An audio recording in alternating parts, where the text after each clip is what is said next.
Oke, baik. Bismillahirrahmanirrahim. Assalamualaikum warahmatullahi wabarakatuh. Perkenalkan, saya Muhammad Fauzi dari jurusan Psikologi Pendidikan dan Bimbingan, Prodi Bimbingan dan Konseling angkatan 2019. Nah, dalam video kali ini saya akan sedikit menjelaskan mengenai konseling REBT, yakni Rational Emotive Behavior Therapy. Oke, jadi konseling REBT ini adalah suatu pendekatan konseling yang menangani masalah-masalah yang berhubungan dengan emosi, kognisi, dan tingkah laku dengan mengubah cara pandang klien yang semula pandangan itu adalah irasional menjadi rasional. Nah, teknik REBT ini diciptakan dan dikembangkan oleh Albert Ellis pada tahun 1950-an. Seorang psikoterapis yang terinspirasi oleh ajaran-ajaran filsuf Asia, Yunani, Romawi, dan modern yang lebih mengarah pada teori belajar kognitif. Nah, konseling rasional emotif ini dilakukan dengan menggunakan prosedur yang bervariasi dan sistematis, yang secara khusus dimaksud untuk mengubah tingkah laku dalam batas-batas tujuan yang disusun secara bersama-sama oleh konselor dan klien. Nah, adapun karakteristik proses konseling emotif behavior ini yakni aktif direktif, yang artinya bahwa dalam hubungan konseling dan konselor lebih aktif membantu mengarahkan klien dalam menghadapi dan memecahkan masalahnya. Nah, yang kedua, kognitif experiential, artinya bahwa hubungan yang dibentuk berfokus pada aspek kognitif dan klien dan berintikan pemecahan masalah yang rasional. Dan yang ketiga, emotif experiential, artinya bahwa hubungan konseling dan dikembangkan juga memfokuskan pada emosi klien dengan mempelajari sumber-sumber gangguan emosional sekaligus membongkar akar-akar keyakinan yang keliru yang mendasari gangguan tersebut. Dan yang keempat, behavioristik, yang artinya bahwa hubungan konseling yang dikembangkan hendaknya menyentuh dan membantu konseling dan mendorong terjadinya perubahan tingkah laku klien. Selanjutnya, tujuan dari konseling REBT ini atau Rational Emotive Behavior Therapy. Nah, tujuan utama dari REBT ini berfokus pada membantu konseling untuk menyadari bahwa mereka dapat hidup rasional dan produktif. Nah, REBT membantu konseling agar berhenti membuat tuntutan dan merasa kecil melalui kekacauan. Konseli dalam REBT dapat mengekspresikan beberapa perasaan negatif, tetapi tujuan utamanya adalah membantu klien agar tidak memberikan tanggapan emosional melebihi yang selayaknya terhadap sesuatu peristiwa. Nah, selanjutnya tahapan-tahapan konseling. Nah, di sini terdapat 3 tahapan, yakni tahap pertama, proses di mana konseli diperlihatkan dan disadarkan bahwa mereka tidak logis dan irasional. Nah, proses ini membantu klien memahami bagaimana dan mengapa dapat terjadi irasional tersebut.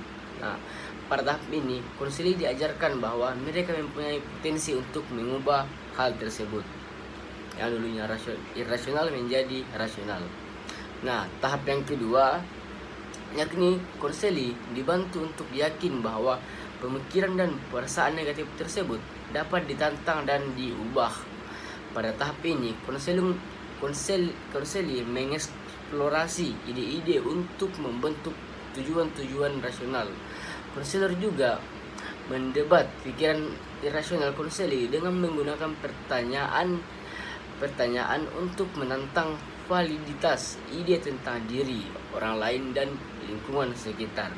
Nah, pada tahap ini, konselor menggunakan teknik-teknik konseling REBT untuk membantu konseling mengembangkan pikiran rasional.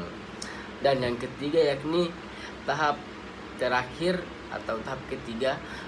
Di sini konseling dibantu untuk secara terus-menerus mengembangkan pikiran rasional serta mengembangkan filosofi hidup yang rasional sehingga konseling tidak terjebak pada masalah yang disebabkan oleh pemikiran irasional.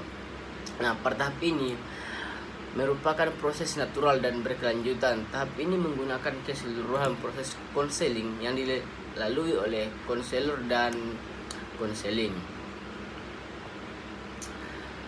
Nah, selanjutnya adapun kelemahan dan kekuatan dalam konseling RIBT ini, yakni yang pertama kekuatan ataupun kelebihan. Nah, jadi kelebihan dari RIBT ini yakni pendekatan ini sangat jelas, mudah dipelajari dan efektif. Kebanyakan klien hanya mengalami sedikit kesulitan dan mengalami prinsip ataupun terminologi RIBT. Nah, selanjutnya pendekatan ini dapat dengan mudahnya dikombinasi dengan teknik tingkah laku lainnya untuk membantu klien mengalami apa yang mereka pelajari lebih jauh lagi. Selanjutnya, pendekatan ini relatif singkat dan kalian dapat melanjutkan penggunaan pendekatan ini secara swabantu. Nah, selanjutnya, pendekatan ini telah menghasilkan banyak literatur dan penelitian untuk klien dan konselor. Hanya sedikit teori lain yang dapat mengembangkan materi biblioterapi seperti ini. Selanjutnya, pendekatan ini terus-menerus berevolusi selama bertahun-tahun dan teknik-tekniknya juga telah diperbaiki. Nah, yang terakhir, pendekatan ini telah dibuktikan efektivitasnya dalam merawat gangguan kesehatan mental parah seperti depresi atau anxietas. Nah, selanjutnya kelemahan daripada pendekatan RIBT ini, yakni pendekatan ini tidak dapat digunakan secara efektif pada individu yang mempunyai gangguan dan keterbatasan mental seperti schizophrenia dan mereka yang mempunyai kelainan pemikiran yang sangat berat.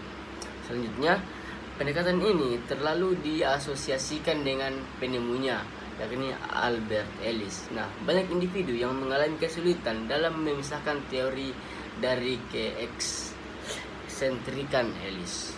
Selanjutnya, pendekatan ini langsung dan berpotensi membuat konselor terlalu fanatik dan ada kemungkinan tidak merawat klien seideal dan semestinya. Dan yang terakhir, pendekatan yang menekankan pada perubahan pikiran bukanlah cara yang paling sederhana dalam membantu klien mengubah emosinya. Nah, bagaimana mengenai sedikit penjelasan dari saya mengenai teknik RIBT? Semoga dapat membantu ya. Oke, baik, mungkin itu sedikit penjelasan dari saya mengenai teknik RIBT atau Rational Emotive Modification Therapy. Oke, mungkin itu dari saya. Kurang lebihnya mohon dimaafkan. Billahi taufiq wal hidayah. Wassalamualaikum warahmatullahi wabarakatuh.